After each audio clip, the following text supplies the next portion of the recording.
Hello and welcome to the Story After Show. I'm Chad Grills, CEO of The Mission, and I'm joined by the COO, my co-founder, and my wife, Stephanie Postles. Hey, welcome back to another Story After Show. How epic was this season? It was pretty epic. Transformations. It's what it's all about. It's what January is all about, and we are embracing it here. Let's jump into it.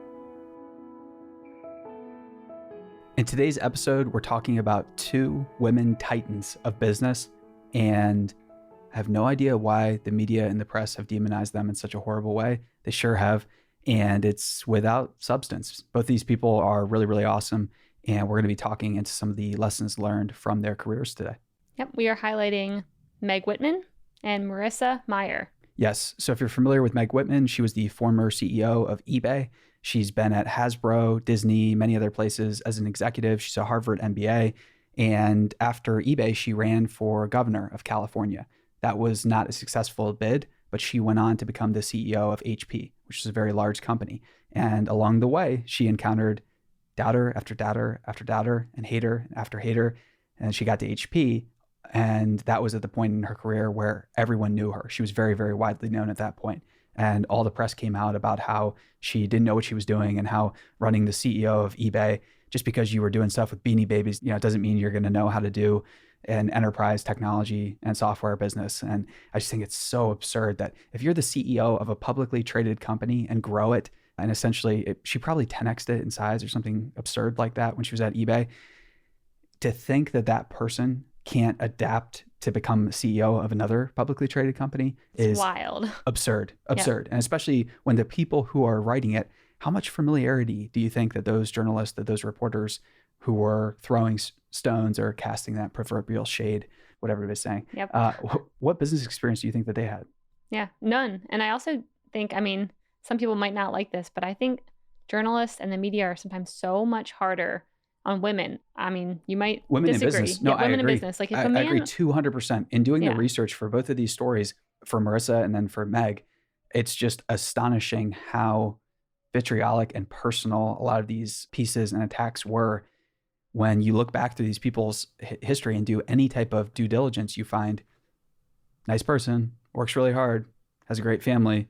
Why is all this press so negative? I know. God forbid anybody turn around a company or make an attempt to create new things. Yep. And that's exactly what Meg and Marissa had to do. In Meg's case, she had to come in, I think, to eBay and start laying off people instantly to right the ship and start putting it on the right path.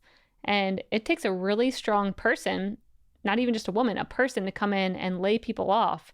How much does that hurt to watch people that you possibly know and work with every day and have to let them go, and knowing how maybe it affects their families and them, and thinking through that whole thing. She had to make hard decisions. It's horrible. And nobody delights in it. And anybody that says it doesn't bother them, they're just not telling the truth. And I think it's fascinating that there's absolutely no empathy for a lot of women business leaders. There's no type of empathy from the press, from the media. And that's very peculiar. Why would that be the case? Why is it a situation where this person just deserves all of our hatred? And it's not the case at all. If anything, I think a lot of these people who encounter seemingly impossible situations, like when you go in to become the CEO of a publicly traded company, there is so much momentum, so much baggage. Like we were talking about in a previous episode, where Bezos reminds everyone that their current stock price is based on the work that they did 4 years ago.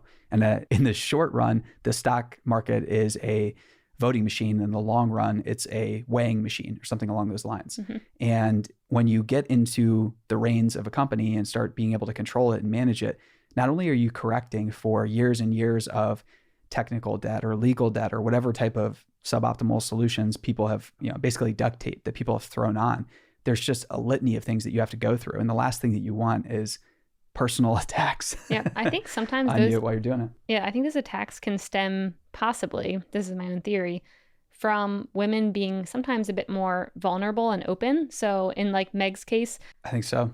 Openly admitting that maybe she didn't know everything and was very open to listening. And same with Marissa when she came in and saying, hey, when I came into Yahoo, I didn't know anything. I just sat down in the cafeterias, talked to people. I didn't put together a 5-year plan right away. Yeah. I wanted to have 90 days just to learn. And I haven't really heard a lot of men who are, in business talk about coming in And from the outside, having it look like they're doing nothing, maybe, and everyone's asking you, where's your 5-year plan?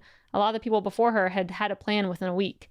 Yeah, same thing with Meg. The 60, it was like how many other CEOs had Yahoo had before? Within 61 months, I think it was 7 CEOs. Yeah, that's the figure. So that type of turnover is just astonishing. And you brought up an interesting point, which is your point about vulnerability is especially important here. So you don't meet too many men. And so this is a great opportunity for, I don't know what it's like to be a woman. I can never know. I'm a man. And as a man, one of the things I do know really well is how other men treat men in the workplace.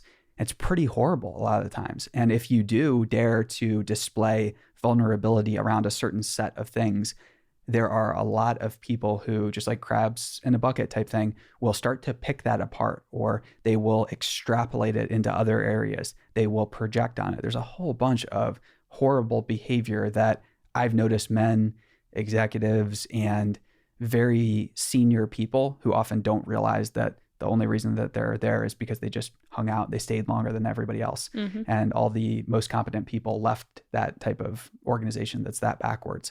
But yeah, oftentimes the people that engage in this type of shaming or scapegoating of those who are vulnerable, they're the worst people to run your business. However, when you're dealing with business or something that's very high stakes, or a boardroom environment or something like that, the stakes are high. There's a lot of money to be made or lost. And in those situations of high pressure, people reveal who they are.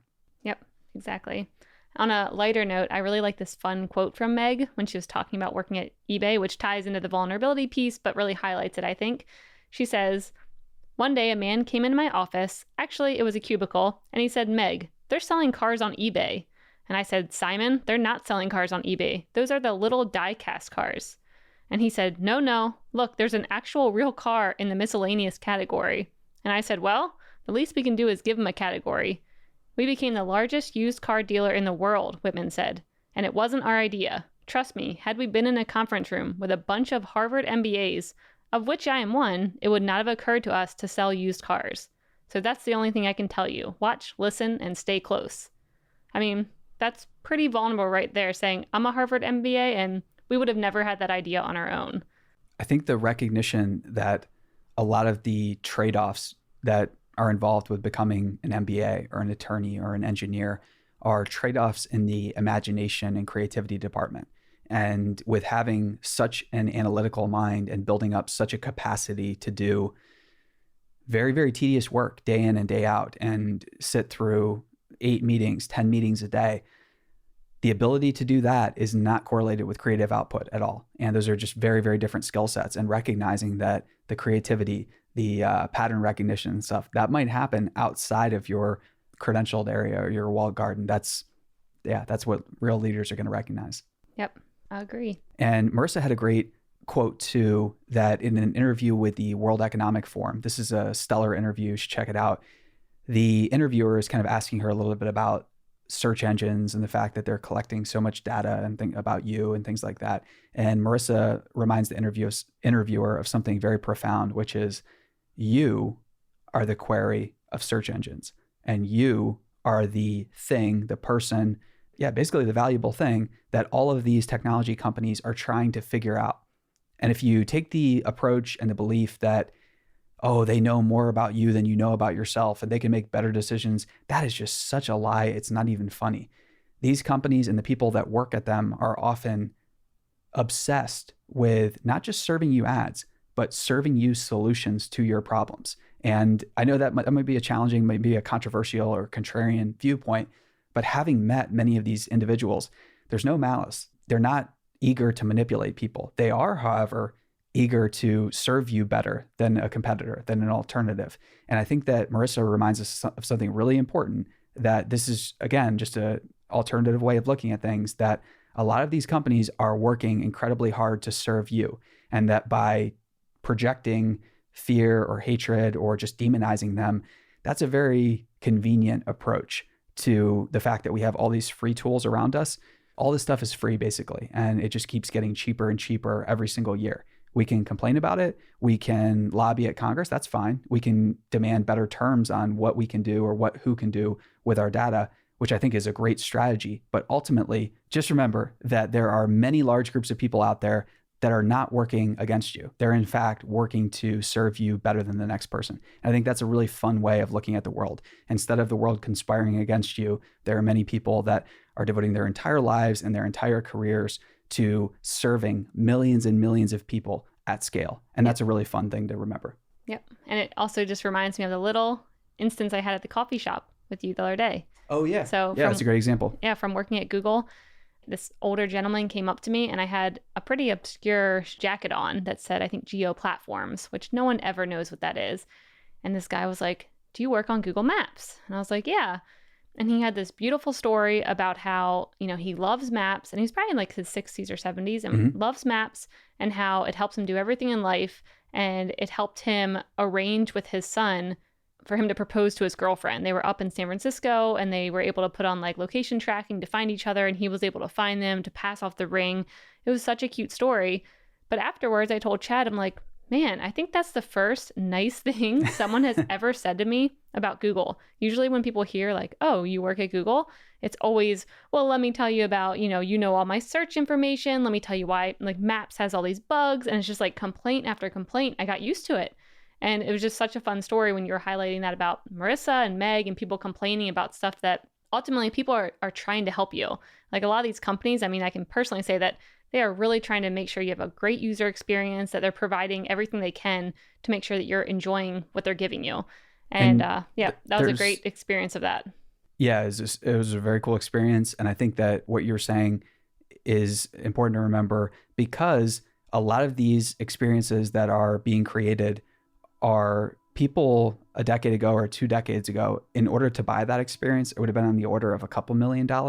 And then if we go back 20 years, that type of GPS and mapping and location-based technology would have been tens of millions of dollars, and it wouldn't have come close to how good it is today. And that type of inherited technological wealth that we're getting through these companies, through software, is invaluable. But it's on us of how are we going to use it? Are we going to use it to become more? Are we going to use it to sharpen our decision-making skills? And are we going to use it to augment our intelligence? Or are we just going to be used by it? It's an open-ended question. Love that. All right. We will see you next time. See you next time.